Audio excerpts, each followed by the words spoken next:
kita gabungkan menjadi nisbah 3, 3, 2, 1. Okey, ini lebih kepada untuk memegang tanah, ini memberikan kepada baja organik kepada dalam tanah untuk memiliki sistem pengudaraan dan sistem penggunaan dalam tanah, dan juga ini pun membantu dalam sistem penggunaan dalam tanah. Okey, sebagai aeration, good aeration untuk perkembangan akar bila pokok dalam pasu. Okey, so antara pokok yang kita akan pindahkan kat sini adalah dua jenis, iaitu pandan yang menjadi hangat. Kita katakan hangat, orang suka tanam pokok pandan, terutama zaman-zaman lockdown ni. Okey, zaman musim-musim lockdown ni, orang dah mula sedar atas betapa pentingnya aktiviti pertanian. Okey, juga aktiviti berkebun merupakan salah satu aktiviti yang digalakkan ketika kita semua berada dekat rumah. Satu ketika dululah tak boleh keluar, semua digalakkan. Okey, yang kedua adalah pokok kesum. Pokok kesum ni pula daripada pasu. Macam mana kita nak pindahkan pokok kesum dalam pasu? Sebab kita tahu kalau kita pergi nursery, kebanyakannya nursery dia akan jual pokok-pokok yang kita nak makan untuk berkebun ni, macam pokok kesum, pokok daun pandan, pokok bayam Brazil. Kebanyakannya dia jual dua bentuk. Pertama dalam polybag, dan kedua dalam pasu kecil ataupun pasu nursery. So kita pula nak cantikkan rumah kita, dekorkan hiasan rumah kita dengan pokok-pokok yang cantik ni ke dalam pasu. Okey, so ini saya akan tunjukkan teknik pemasuan. Okey, so you ready Okey, so yang ketiga tanah ni, bahan ni saya dah campurkan menjadikan satu, menjadikan tanah campuran yang dah sebatikan lah. Okey, untuk masukkan tanah campuran ni pula, kita boleh menggunakan peralatan kebun bersesuaian. So saya cakap kita mesti menyediakan peralatan kebun bersesuaian. Okey, seperti sudip, ataupun garpu kebun. Garpu kebun ni kita untuk menggembur-gemburkan tanah kita balik. Okey, ada juga mengatakan, alah susahnya nak beli benda ni, tak dapatkan pasaran, dah habis. Jangan risau, itu bukan alasan. Kita juga boleh menggunakan barang-barang yang terpakai untuk menggantikan, untuk sekutkan tanah kita ni. Ini saya gunakan botol mineral ni. Okey, daripada terbuang kita gunakan sebagai alatan berkebun. Jadi secara tak langsung perkebun ni juga kita boleh memastikan boleh membantu memelihara sekitar kita. Right? Okey. So, jom kita mulakan dengan tanaman pertama. Kita tanam pokok pandan wangi, ataupun nama botanik dia Pandanus odorus. Okey. Pandan wangi ni tuan-tuan, kita boleh gunakan makan untuk masak nasi lemak. Kalau dah besar kita boleh buat sebagai kuih, bungkusan kuih pelita, lepas tu kita buat sebagai pewarna. Okey, kalau tengok pokok pandan wangi ni, dia berada lama dalam polybag. Okey, so pembesaran dia agak terhad dalam polybag sebab akar dia tak lagi mana. So saya akan pindahkan pokok pandan wangi ni dalam pasu ni. Pasu ni merupakan 3 kali ganda saiz besar daripada pokok pandan ni. Jadi saya tak langsung dia akan membantu pembesaran pokok pandan. Dia akan lebih bercabang, akan lebih ada anak lagi. Okey. So kedua, dan seterusnya kita akan masukkan. Okey, ini merupakan sisa pasu-pasu yang dah pecah. Pasu-pasu yang dah pecah tu kat rumah jangan dibuang. Boleh digunakan sebagai elemen untuk menutup lubang. Okey, menutup lubang yang ada kat pasu ni. Ini tujuan untuk menutup lubang ni untuk memastikan agar tanam campuran tidak keluar terus ataupun air tidak keluar terus kepada lubang ni. Okey, kalau kita tengok sini kita tutupkan lubang tanaman ni, lubang pasu ni. Okey, kita pecahkan dia sikit. Okey. Kita pecahkan. Ini kita masukkan kat sini. Right. Dan kemudian kita akan masukkan, kita tutup nampak lubang ni tutup. Jangan tutup inilah kita tutup mana untuk memastikan air tidak keluar terus ke dalam tanah, dalam pasu, dan juga tanah campuran tidak akan habis ataupun consider sebagai bocor lah. Okey. Dan seterusnya kita akan masukkan tanah campuran. Untuk permulaan ni tanah campuran kita masukkan 1/3 dahulu. Okey. You all tuan-tuan ikut keselesaan tuan-tuan. Kalau nak gunakan sudip ni pun boleh, nak gunakan bahan terpakai ni pun boleh. Macam saya masukkan menggunakan bahan-bahan terpakai. Okey, sebagai panduan. Sebab apa? Saya nak pastikan ini bukan alasan untuk berkebun. Okey, right. Kita akan masukkan. Okey. Sambil tu kita akan pastikan bila kita dah masukkan tanah campuran ni yang kita dah buat ni, kita masukkan kat bawah tu, kita kena ratakan. Okey. Permulaan ni kita masukkan 1/3 dahulu. 1/3 saiz pasu ni dengan tanah. Okey, kita masukkan. Ini semua kita boleh buat kat rumah tuan ni. So perlu pastikan lepas ni berkebun, tak ada alasan tak nak berkebun. Okey, tak ada alasan kita nak pemasuan semula, kita nak buat apa sebab apa. Kita dah belajar teknik-teknik. Okey. Kami pun terpanggil untuk menceritakan teknik ini sebab apa? Banyak permintaan sebenarnya, banyak pertanyaan. Macam mana kita nak pastikan pokok-pokok yang kita beli dekat nursery mendapat mendapat tempat yang bersesuaian di rumah kita. Okey, kita gunalah pasu peminat. Alright. So kita masukkan sini. Okey. Alhamdulillah lah, zaman lockdown ni, zaman PKP ni, minat berkebun ni dah menjadi satu kemestian. Okey, satu aktiviti yang sihat. Okey, ada juga berkebun ni untuk kegunaan sendiri, ada juga berkebun ni untuk menjual, okey, sebagai perniagaan, dan juga boleh menjana pendapatan sisi rumah mereka. Okey, kadang-kadang ialah susah, ketika itu susah nak mendapat bekalan pokok daripada sebab habis di pasaran. Tapi kita jangan risau, kita ada pokok tanaman kita sendiri, kita boleh gunakan sendiri pokok kita. Okey, right. So dah masuk 1/3. Lepas itu kita tengok saiz polybag ni. Okey, kita tengok saiz polybag ni. Okey, jangan terlampau dalam sangat sebab pokok dikuatiri pokok akan lemas. Okey, kalau tanpa dalam sangat pokok akan lemas. Ini sedang elok. Okey, daripada permukaan rata ni kita nampak pokok pandan kita. Pokok pandan kita pun tidak terlampau dalam, tidak terlampau atas. Okey, kita kata ngam-ngam. Okey, sedang elok. Okey, yang kedua, langkah seterusnya adalah kita pegang polybag kita dan kita potong polybag. Okey, kat sini saya nak tekankan kat sini. Untuk memotong polybag ni kita mestilah menggunakan patan bersesuaian. Seperti yang saya gunakan ni hanya menggunakan pisau lipat. Pisau lipat ni lebih kurang 30 sen dekat pasaran. Okey, ada juga yang menggunakan besi, kunci kereta, asal boleh dicapai saja. Jangan. So gunakan patan bersesuaian. Kalau kita nak berkebun, kita cuba gunakan patan bersesuaian, nampak sikit profesional lah walaupun kita berkebun kat rumah. Okey. Okey, tengok sini. Okey, saya akan potong bahagian bawah dulu. Okey, nanti saya akan cerita kenapa saya buat teknik-teknik macam ni. Okey, potong tengah bawah dulu. Okey, sebab apa? Macam saya kata tadi lah, bertani ni, berkebun ni, tak kisah yang tanam pokok sayur ke, pokok herba ke, dia tak ada istilah tangan panas, tangan sejuk. Benda tu memang tak ada pun. Yang ada adalah teknik yang betul. Ini insyaAllah tahu teknik yang betul setelah mendapat permintaan ramai daripada penonton-penonton sebelum ini ingin untuk kami mengajar teknik tanaman menggunakan pemasukan yang betul selepas kita beli pokok dalam polybag ni lah. Okey, kita buka dulu, tengok. Setelah sekian lama pokok pandan yang berada kat polybag semua akar berkumpul kat sini dah. So dia tak boleh pergi membesar lagi dah. Okey, pasu pun tanah pun dah padat dah. Okey, so biarkan kat sini kita tanam. Okey, tanam dengan polybag sekali. Okey, tanam polybag. Okey, jangan risau, masukkan, dah potong bahagian bawah, kita tanam dengan polybag sekali. Okey, dan kita masukkan tanah. Okey, kita macam saya ni sekarang ni saya menggunakan peralatan yang bersesuaian untuk pusingkan pasu ni, jadi tanah tu tak berserak apa semua kan. Okey, kita masukkan tanah keliling dia. Okey, kita pusingkan. Okay, kalau tak ada benda peralatan bersesuaian, okey, kita pusingkan pasu. Tapi menggunakan peralatan ni untuk berkebun ni memang mudah lah. Kita nak buat ni. Sekejap sekali kan okey, penuhkan sampai permukaan habis, sampai permukaan pasu. Penuhkan. Okey, kalau lambat tak apa, saya boleh pakai ni. Botol-botol yang terpakai ni. Botol-botol barang-barang yang terpakai ni kita jangan yang kita boleh kitas semula. Okey, kita nak buktikan dalam pertanian, dalam kebun juga boleh membantu meminat alam sekitar. Okey. So dia boleh menggalakkan aktiviti go green. Okey, terutama pemasukan ni sangat penting tuan-tuan Sebab apa? Kebanyakannya kalau kita berada kat bandar, okey, kebanyakan kita berada dekat rumah pangsa, rumah yang tak ada tanah. So, tapi ada balkoni. Kita nak juga tanam pokok dalam nak juga berkebun tanam pokok. Tapi takkan kita letak pokok kita dalam polybag je dekat rumah. So, kita kena transfer dekat pasu yang kita pilih lah, bersesuaian dengan kita lah, yang kita minat. Okey. Okay, so sekarang ni kalau tuan-tuan tengok, saya tanam dengan polybag sekali. Okey. Kenapa? Sebab apa? Saya akan tunjukkan kenapa saya tanam dengan polybag sekali. Pusingkan. Ni kita ratakan. Okey. Tanah ni pun kita dah campur khas. Dah rumus lah, kita menggunakan nisbah 3-2-1. Okey. 3-2-1 ni baguslah untuk tanah, untuk pokok ni memegang akar, menggunakan tanah. Okey. Alright, kalau kita tengok sini, kita dah habiskan rata sini. Okey, tengok. So sekarang ni dah siap. Masukkan polybag, pokok pandan dalam polybag ni dengan tanah-tanah sekali.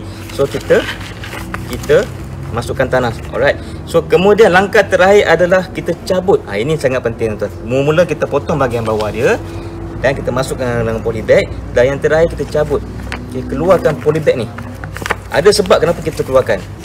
Ini teknik yang sebenar-benarnya. Ini teknik yang sebenar-benarnya. Tak kisahlah dalam pokok, dalam pasu, tanam pokok dekat lubang tanaman, dekat luar, tak kisah. Tapi yang pertama, inilah kaedah yang paling penting. Kita cabut. Okey. Kita cabut so tanpa merosakkan polybag dia. Okey. Lepas tu jangan kita dah cabut, lepas tu kita tambahkan tanah kita. Tambahkan tanah kita. Okey. Tambahkan tanah kita. Right. Dia mudah je pertanyaan ni. Cuma apa? Sebab benda nampak basic. Tapi sebabkan ramai yang bertanya, kenapa lah bila saya beli pokok kat polybag, dekat nursery dalam polybag, dalam pasu, bila saya pindahkan semula pokok ke dalam pasu idaman saya, tiba-tiba pokok tu mati, pokok tu stres, pokok tu terkejut. Sebenarnya ada teknik yang betul. Jadi saya tunjukkan ni teknik yang sepatutnya kita buat. Okey. Nanti saya ceritakan kenapa. Right? So kita penuhkan dalam polybag ni. Jangan terlampau, jangan pastikan tanah ni jangan terlampau berkumpul dekat atas. Sebab apa? Dia khawatir dia akan membantu membolehkan pokok tu lemas. Okey. So kita biarkan kat sini, kita tutup. Okey. Tutup, okey. So kalau kita nak hiaskan, kita boleh letak pelbagai peralatan. Kita boleh gunakan coco fiber ni semula sebagai sungkupan. Untuk sungkupan ni berperanan untuk mengurangkan pertumbuhan rumpai, dan juga sungkupan ni berperanan sebagai membantu kelembapan, menyimpan kelembapan air dalam tanah. Okey, dalam pasu kita ni lah. Okey. Alright, kita tutup kat sini, kita ratakan dia. Okey. Kita ratakan dia. Okey, selepas itu kita akan, lepas itu yang paling penting, selepas kita dah tanam, dah tak sungkupan, yang paling penting kita melakukan aktiviti menyiram. Okey, so sekarang kat sini pasu yang besar ni saya boleh menggunakan peralatan menyiram watering can. Okey. Ni penyiram. Okey, kita kena siram, kita kena bagikan dia kelembapan yang sepatutnya, ataupun kita boleh gunakan penyembuh yang kita buat setrika baju tu, ayam baju tu, penyembuh air. So kita sembuh keliling pokok dan dekat tanah sekali. Okey. Lepas kita siram, kita akan letakkan pokok kita dekat tempat bersesuaian. Okey, kalau boleh dekat kompon rumah kita, dekat balkoni rumah kita. Okey, pokok pandan ni tak sesuai untuk indoor. Okey. Dia sebenarnya dia perlukan cahaya matahari yang luas. So selepas beberapa hari, lepas beberapa bulan, nanti kita akan nampak pokok ni dah dapat rumah baru. Itu rumah dia lagi besar. So bila rumah dia lagi besar, akar-akar dia akan cepat bercambah, akar-akar cepat dia akan menguasai pasu ni, dan bila akan menguasai pasu ni, pokok ni akan membesar dengan, insya-Allah, dengan sihat. Okey.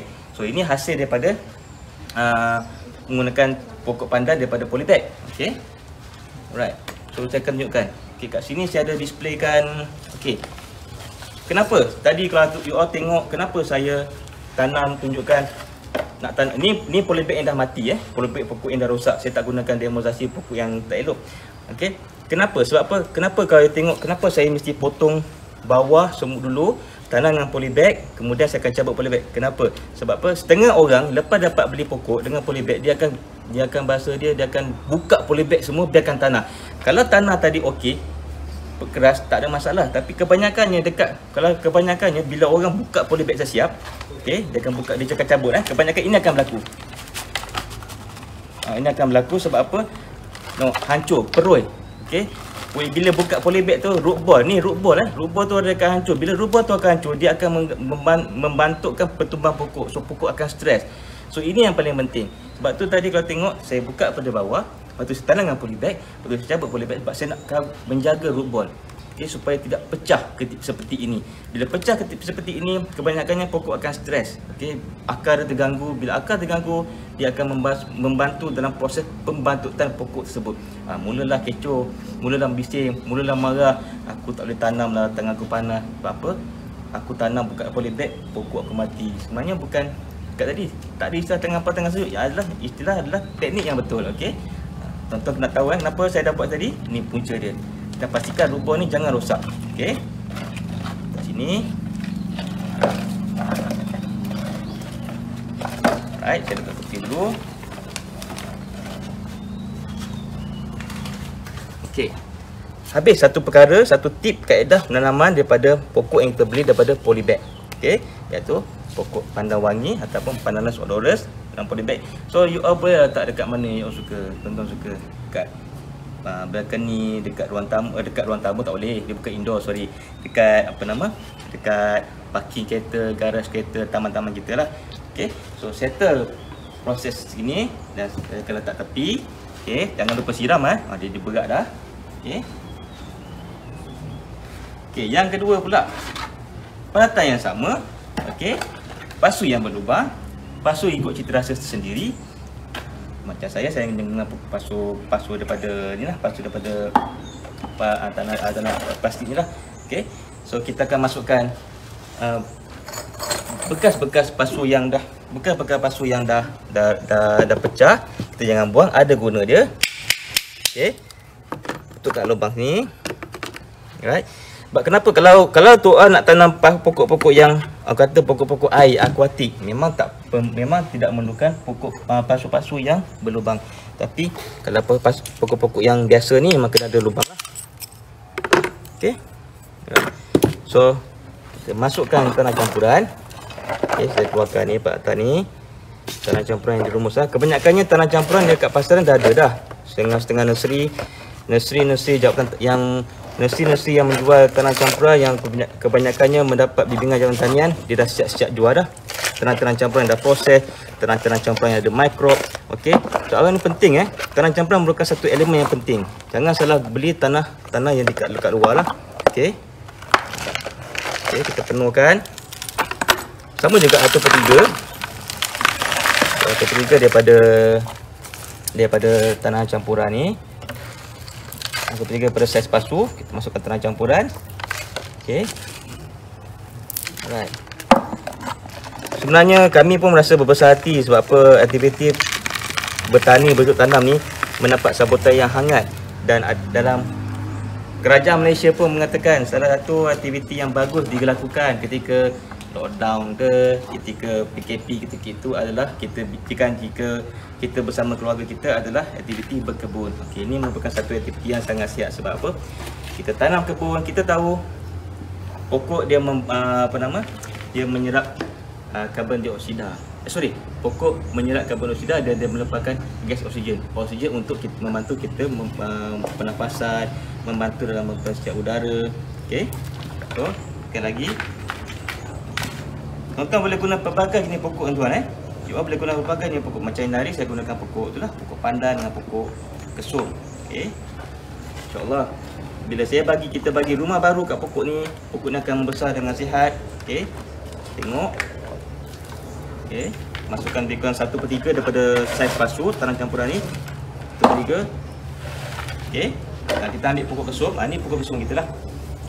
Pokok kesum ni pun memang dijual dekat nursery pun memang jual dalam pasu semayan. Okey, nursery kebiasaannya dia tak jual dalam pasu-pasu yang cantik. Dia jual dalam pasu semayan. Pasu semayan ni sebab apa? Mudah mereka akan semai dalam tanah campuran dan pasu semayan. So, kaedah menggunakan tanam pokok dalam pasu semayan. Dalam pasu semayan ni adalah, saya akan tunjukkan lagi. Ini nampak gayanya tak cukup lagi. Kena tambah lagi tanah sebab apa? Dia nampak tenggelam.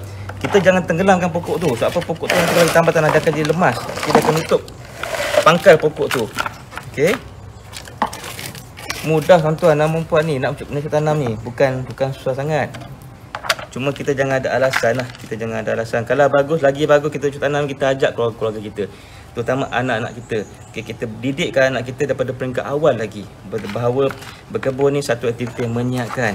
Berkebun ni merupakan satu aktiviti yang boleh memberikan kebahagiaan, kesejahteraan dalam keluarga kita. Okey, dan berkebun ni juga satu ibadah, satu sedekah kepada diri kita sendiri, kepada orang ramai. Bayangkanlah kalau kita ada kesum, jiran kita tak ada kesum, jiran kita nak kesum kita bagi, itu pun satu sedekah. Dia kata terima kasih lah Adli, aku dapat juga buat asam pedas. Sebab apa? Aku tak ada kesum, kau bagi kesum kat mak aku. So lepas ni kita kata okay, kau tanamlah pokok kesum tu. Sebenarnya mudah tanam pokok kesum tu. Okey. Ini dah sedang elok. Okey. Ingat tadi teknik pindah pokok daripada polybag. So sekarang ni teknik pindah pokok daripada pasu semayan ini. Macam mana kaedah dia? Okey, setengah mereka yang saya tanya, macam mana you all buat? Okey, saya pecahkan pasu ni. Saya pakai peralatan batu ke pasu ke apa, pisau, saya pecahkan pasu ni. Okey, sebenarnya tak perlu. Okey, sebenarnya kita hanya baringkan pasu ni, kita pegang betul pasu ni. Okey, kita sengitkan sikit, kita tepuk sikit. Tepuk pusing dengan dia. Sebab apa? Dia dah terlampau lama dalam pokok ni, dah terlampau lama dalam pasu ni. So dia akan melekat kat muka pasu ni. So kita akan keluarkan sikit, pastikan sama juga. Okey, kita akan keluarkan ni dalam pasu Tengok root ball ni. Okey. Root ball ni, ini merupakan satu berbolak akar yang sangat penting. Kalau pecah root ball ni, kalau kita salah menguruskan, salah pegang root ball ni, root ball akan pecah. Dan bila saya kata tadi, bila root ball pecah, dia akan mengganggu pembesaran pokok. Dan kemungkinan besar pokok tu akan layu, lama-lama dia akan mati. Ini tip dia. Okey. Ni root ball Jangan pecah, jangan potong, jangan berderaikan dia, jangan leraikan dia. Tanam sebiji, tanam sama. Okey. Letak kat bahagian tengah, jangan bahagian tepi, letak kat bahagian tengah, centerkan dia. Okey. Kalau kita tengok dah okey, nak pindah rumah baru ni. Okey. Dah cantik kedudukan dia, posisi dia dah cantik, dah tengah, dan kita akan penuhkan dengan tanah campuran. Nampak mudah bukan? Memang mudah. Okey. So, benda yang mudah kita jangan sulitkan dia. Jangan nak buatkan dia complicated, jangan buatkan dia susah. Okey. Kita masukkan saja. Okey. Tanah ni. So dah mulalah lepas ni kita orang kata sama ada kita nak masak, nak guna sendiri pokok kesum ni pun tak ada masalah. Setengah orang tu dia akan jual, dia buat keratan, dia jual dekat kenalan-kenalan dia. Ada juga yang tak jual tapi dia kata dia macam sedekah jariah. Sebab apa? Nak kesum, ambil lah, rumah aku banyak, kau petik je lah. Alright. So saya tak langsung dengan kebun ni macam saya kata tadi, di samping memberikan menjana pendapatan kita, dia juga boleh membantu dalam memeras kita dan juga boleh orang kata memberi pahala kepada kita semua siapa kita membuat bercocok tanam dan sedekah, dan juga memang digalakkan lah. Okey, berkebun ni memang satu aktiviti yang digalakkan sebab memberi faedah yang sangat baik. Okey. Penuhkan. Okey. Nampak mudah macam peralatan yang saya gunakan pasu ni antara peralatan yang biasa dekat meja makan tu. Orang panggil Lazy Susan. Tapi dah nampak tak elok, saya gunakan semula supaya memudahkan kita untuk membuat ni. Kalau tak nanti kita kena angkat, pusingkan pasu, pusingkan tanah. Okey. So kita dah masukkan tu, kita ratakan. Okey. Kita ratakan. Okey, kita ratakan. Kita letak sini dulu. Dia pun nak interframe juga. Kita ratakan. Okey. Alright. Ada orang pernah tanya saya, memang macam manalah kita nak buat apa, nak pindahkan pokok. Jadi berdasarkan pada permintaan. Okey.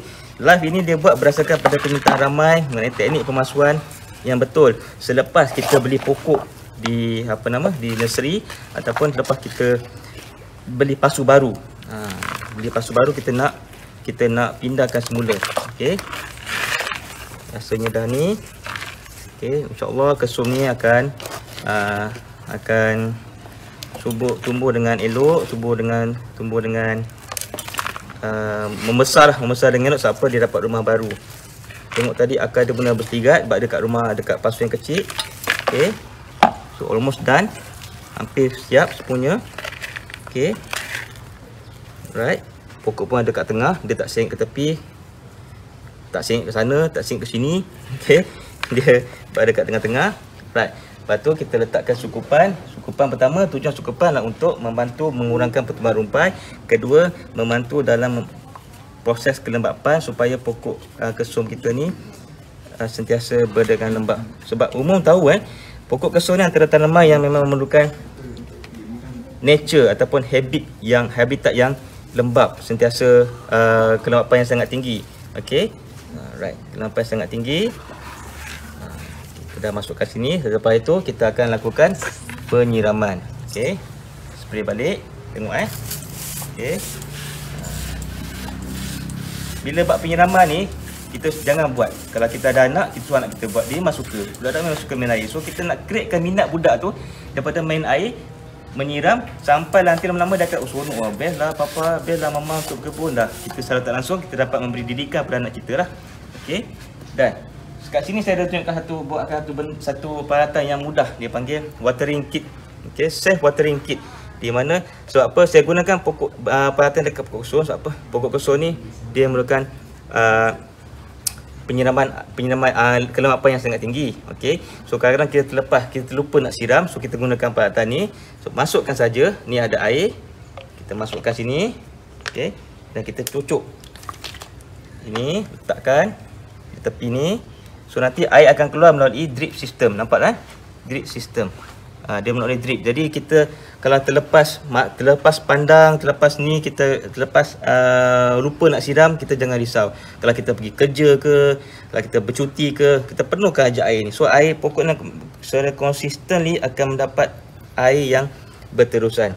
Okey, ada juga orang tanya saya, bilakah waktu sesuai untuk kita membuat pemasuan, untuk kita buat berkebun? Okey. Pandangan saya, pendapat saya adalah waktu sesuai untuk kita berkebun ataupun kita buat pemasuan ni adalah pada waktu pagi. Okey, sebelum pukul 12 dan selepas waktu petang, selepas pada pukul 4 ke atas. Sama juga menyiram. Menyiram kalau boleh sehari 2 kali. Awal pagi dan lewat petang. So apa, kalau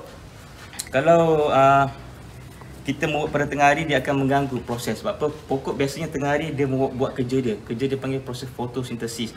Okey. So jangan kacau dia buat kerja. Okey. So kita waktu pagi lagi pun kerja tak waktu tengah hari tu tak terlampau panas sangat. Waktu pagi tak terlampau panas. Okey. Tengah hari tu yang panas. Okey. So dah siap. So inilah dia kaedah yang saya dah tunjukkan, 2 kaedah yang digunakan untuk memindahkan pokok yang kita beli, sama ada dalam polybag, okey, dan yang kedua dalam pasu semaian. Okey. So zaman-zaman macam saya cakap tadi, zaman-zaman kita berada kat zaman awal PKP dulu, memang ramai permintaan. Sebab apa? Dah ada kesedaran dah kenapa kita nak tanam pokok dekat rumah. Alright. So memang dah ada sangat kesedaran yang sangat tinggi lah antara kalangan kita rakyat Malaysia untuk berkebun dekat rumah. So Jabatan Pertanian, kami dari Pertanian, saya daripada Jabatan Pertanian ingin menyampaikan hasrat permintaan tuan-tuan dan puan-puan, okey, berkenaan dengan cara pindahkan pokok yang kita beli daripada polybag ke dalam pasu. Okey, ada juga pertanyaan daripada Encik Azla. Dia bertanya, boleh ke tanam durian dalam pasu? Encik Azla bertanya, tanam durian dalam pasu boleh ke? Okey, untuk pertanyaan Encik Azla ni, saya hanya mampu menjawab Cik Azlah tunggu pada minggu depan, iaitu pada hari Rabu 24 Jun pada pukul 9 pagi. Sama juga waktu live, FB live, jangan lupa like. Okey tuan-tuan, kita akan membawa berkenaan dengan topik hangat iaitu durian. Okey, jawapan pada Encik Azlah, teruskan bersama kami pada minggu depan 24 hari bulan Jun.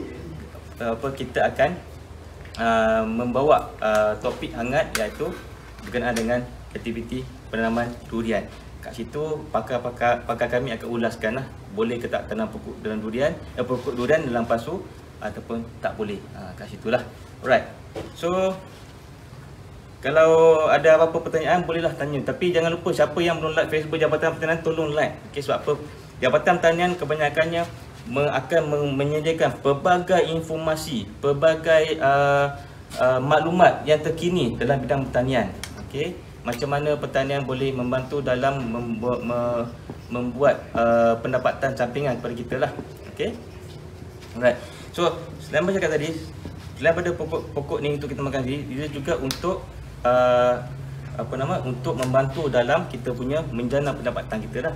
Okey, tuan-tuan dan puan-puan juga yang selepas tengok FB Live ni, boleh juga mengemukakan cadangan tajuk-tajuk yang sesuai yang you all nak belajar. Macam pemasaran semula ni lah. Pemasaran semula ni dia buat adalah berdasarkan permintaan ramai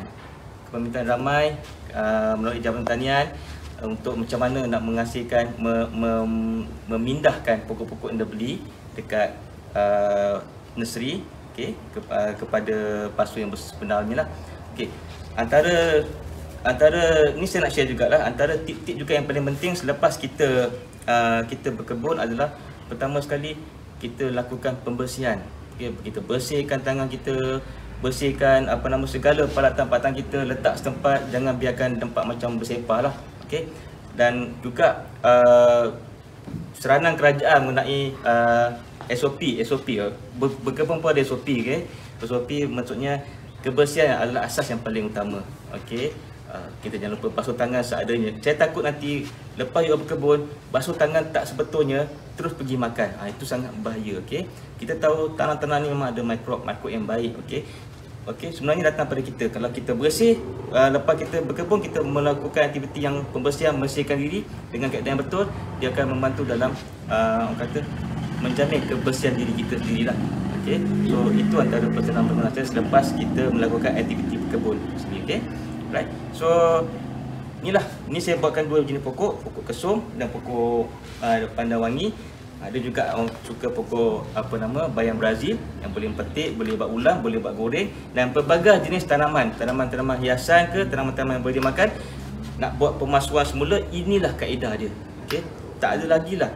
Okey, dan tuan-tuan cuba buangkan seketika dalam pemikiran you all bahawa dalam pertanian ni tak ada istilah tangan panas, tangan sejuk. Memang tak wujud benda tu. Okey, yang ada adalah teknik yang betul. Teknik yang betul sangat penting kalau kita nak berwujud tanam. Alright? Okey. So itu saja daripada saya sesi perkongsian pada hari ini mengenai demonstrasi pembuatan semula. Saya ingin mengucapkan ribuan terima kasih kepada semua yang menonton dan insya-Allah kita akan berjumpa lagi. Dan nasihat saya, teruskan aktiviti yang sihat ini, iaitu aktiviti berkebun. Teruskan, jangan sebabkan PKP, jangan sebabkan lockdown kita nak berkebun. Teruskan, sebab apa? Ternyata aktiviti berkebun ini merupakan aktiviti yang sihat dari segi mental, dari segi fizikal, dan ia merupakan aktiviti yang sangat bermanfaat kepada kita dan juga kepada bumi kita dan juga kepada alam sekitar kita. InsyaAllah kalau ada masa kita berjumpa lagi pada sesi live dan seterusnya. Izinkan saya bunuh diri. Saya Muhammad Ali Salim bin Sudin, Penolong Pengarah di bahagian penggunaan industri tanaman Jabatan Tanah Malaysia, ingin mengucapkan ribuan terima kasih atas tuntunan tuan-tuan, dan sebarang yang baik datang daripada Allah dan sebarang yang tidak elok datang daripada diri sendiri. So insyaAllah semua kita berjumpa lagi. Assalamualaikum.